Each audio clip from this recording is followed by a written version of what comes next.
Incluir referencias para los vídeos de la sección a fondo. No. Primero que nada porque son de todos lados. Segundo porque es enormemente complicado sacar las referencias totales. Y tomaría una cantidad de tiempo brutal. Búscalo en Google. Los vídeos a fondo no son los vídeos que yo hago, todo esto no es un punto de llegada, es un punto de partida.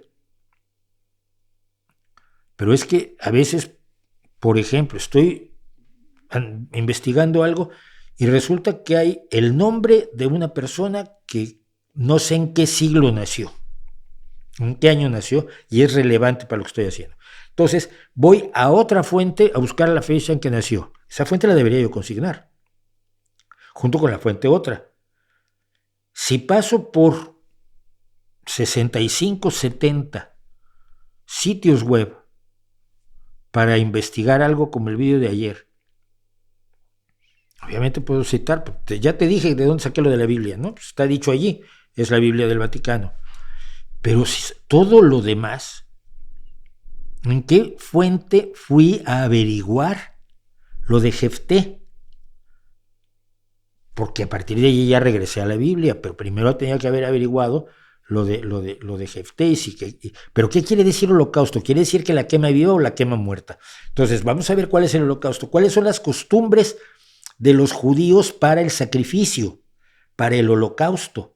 Y entonces puedo estar 20 minutos analizando en 7 documentos distintos hasta encontrar donde me dicen que no, que el animal que se quema debe estar muerto y que por lo tanto el que dijo que Jefté había quemado viva a su hija estaba siendo escandaloso, porque los animales tienen que estar muertos cuando los quemas como sacrificio para Dios. Te pongo esos 8 referencias y me tomo el tiempo de escribirlas todas como referencias, ni loco. Y como detalles como ese del sacrificio de la hija de Jefté en la Biblia, enfrento 30, 40, 50 en cada investigación que hago para un video. Entonces no, es un punto de partida, busca si es cierto o no, si mentí me avisas, pero nada más. No doy las referencias, están allí. Y además otra cosa, generalmente están en inglés. Mucha de la información que yo saco está en inglés, porque no está en español. La primera vez que está en español es en mis vídeos.